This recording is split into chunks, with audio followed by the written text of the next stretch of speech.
अस्सलामुअलैकुम। उम्मीद है आप सब ठीक होंगे। कल हमने चैप्टर 5 स्टार्ट किया था।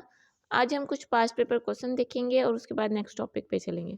तो चलिए स्टार्ट करते हैं। सबसे पहले क्वेश्चन है हमारे पास, Azeem and company have been the auditors of Shahid corporation limited, a listed company, for past many years. You have been appointed as audit engagement manager. Briefly explain matters which you would consider while assessing the acceptance and continuance of client relationship. ये जो वही हमने कल acceptance and continuous procedures पढ़े थे वो हमने यहाँ पे डिस्कस करने हैं। ये कुछ पॉइंट्स हैं जो आपने उसके आंसर में मेंशन करने हैं, ठीक है, जो हमने कल स्टडी किए थे। नेक्स्ट क्वेश्चन पे चलते हैं। नेक्स्ट क्वेश्चन है हमारे पास, your firm has been asked to submit the tender for appointment of an engagement currently held by another firm of chartered accountant.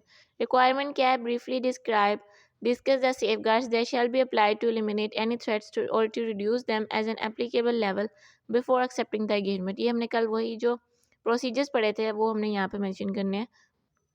ये वाले प्रोसीजर्स हैं हमारे पास। प्रोसीजर्स या safeguards to address threats to integrity और प्रोफेशनल बिहेवियर। जो हमने दो तरह के थ्रेट्स पढ़े थे, एक तो ये जो कि क्लाइंट के बारे में थ्रेट होता है, क्लाइंट की इंटेग्रिटी के लिए, और दूसरा ये जो हमारी ऑडिट फर्म के लिए थ्रेट होता है। प्रोसीजर्स या safeguards to address threats to professional competence and due care, ठीक है। इसमें आपने पॉइंट्स लिखने हैं, इसमें भी 3-4 पॉइंट्स लिख देने हैं, और जो भी आपके क्वेश्चंस के मार्क्स होंगे उसके अकॉर्डिंग आपने इसको एडजस्ट कर लेना है, ठीक है। अच्छा जी, अब चलते हैं हम आज के टॉपिक पे। अच्छा जी, हमारा आज का टॉपिक है कम्युनिकेशन विद प्रीडिसेसर ऑडिटर, ठीक है। ये प्रोफेशनल क्लियरेंस लेटर एक होता है जो कि इनकमिंग ऑडिटर या आउटगोइंग ऑडिटर को दिया जाता है, ठीक है। अब जो है, जब भी न्यू ऑडिटर आएगा उसने अगर कोई भी जो भी डाटा कलेक्ट करना है अदर इन्फॉर्मेशन मतलब अदर सोर्सेज से, तो उसके लिए वो पहले परमिशन लेगा, ठीक है। अब वो किस किस से परमिशन लेगा? इनकमिंग ऑडिटर जो है वो भी परमिशन लेगा, और आउटगोइंग जो ऑडिटर है वो भी परमिशन लेगा, ठीक है। फॉर एग्जांपल इनकमिंग ऑडिटर हम कहेंगे जो अभी ऑडिटर न्यू आएगा, और आउटगोइंग ऑडिटर वो जो प्रीडिसेसर ऑडिटर है, ठीक है। अब इनकमिंग ऑडिटर को अगर कोई इन्फॉर्मेशन चाहिए आउटगोइंग ऑडिटर से, तो वो पहले जो है वो मैनेजमेंट से परमिशन लेगा कि क्या ये मैं इन्फॉर्मेशन इनको दे दूँ, कॉन्फिडेंशियलिटी की वजह से, ठीक है, परमिशन लेनी चाहिए। अगर इनकमिंग ऑडिटर भी अगर उसको कोई इन्फॉर्मेशन चाहिए तो वो सबसे पहले परमिशन लेगा, क्योंकि जो कंपनी का डाटा होता है वो कॉन्फिडेंशियल होता है। बाज़ का जो मैनेजमेंट वो नहीं चाह रही होती कि डाटा किसी को दिया जाए। अब अगर परमिशन ली जाए तो उसमें डिफरेंट केसेस हैं जो कि सामने आ सकते हैं, जिसके बिना पर जो ऑडिटर या तो केस को या तो ऑडिट करता है या फिर विड्रॉ कर लेता है, ठीक है। तो हम उनको कुछ डिस्कस करेंगे इनकमिंग ऑडिटर के लिहाज से, जब वो परमिशन लेगा और उसको क्या-क्या रिप्लाईज़ आएँगे उसके अकॉर्डिंगली वो क्या-क्या डिसीजन लेगा, ठीक है। फॉर एग्ज़ाम्पल उसको रिप्लाई आ गया और उसने मतलब ये कहा कि ठीक है आप जो है इन्फॉर्मेशन ले सकते हैं, परमिशन मिल गई उसको, ठीक है। उसमें जो है वो उसको ठीक है वो ऑडिट कर लेगा, ऑडिट एक्सेप्ट कर लेगा, ठीक है जी।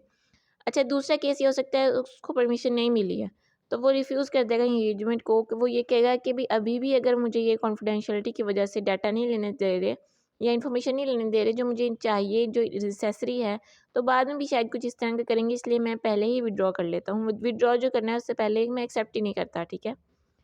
थर्ड केस हमारे पास रिप्लाई आया तो सही लेकिन कुछ इश्यूज़ थे, रिप्लाई रिसीव्ड एंड इश्यूज़।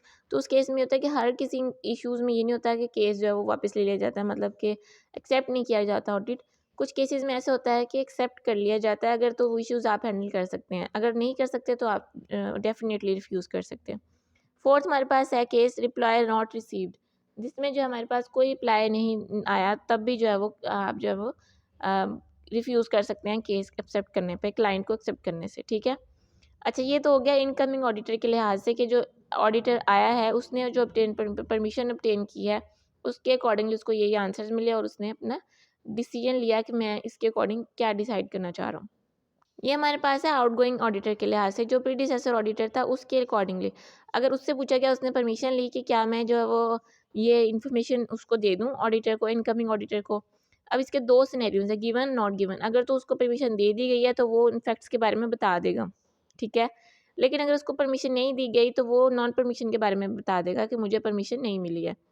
इसमें एक ऐसा सिनेरियो भी हो जाता है कि इनकमिंग ऑडिटर को परमिशन दे दी जाती है कि जी जी ठीक है, आप परमिशन आप ले लें, आप इन्फॉर्मेशन जिससे चाहते हैं ले लें, लेकिन आउटगोइंग ऑडिटर को कह देते हैं खबरदार अगर आपने कोई भी इन्फॉर्मेशन आउट की तो, ठीक है। तो इस केस में जो है वो आउटगोइंग ऑडिटर कहता है कि मुझे परमिशन नहीं मिली, इनकमिंग ऑडिटर कहता है कि मुझे तो परमिशन मिल गई है कि आप इन्फॉर्मेशन ले सकते हैं।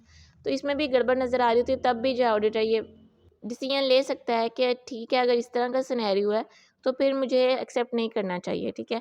ये सब बेस करता है इन सिनेरियोज पे, जैसे जैसे जो है वो फर्म या कंपनी क्लाइंट जैसे भी उनको रिस्पॉन्ड करेगा उसके अकॉर्डिंगली ऑडिटर डिसाइड करेंगे। ठीक है। आज हमने ये छोटा सा टॉपिक ही डिस्कस करना था और साथ कुछ पास पेपर क्वेश्चन डिस्कस किए थे। आज के लिए इतना ही। कोई भी कन्फ्यूजन आप पूछ सकते हैं। चैनल को लाइक शेयर और सब्सक्राइब करिएगा। अल्लाह हाफिज़।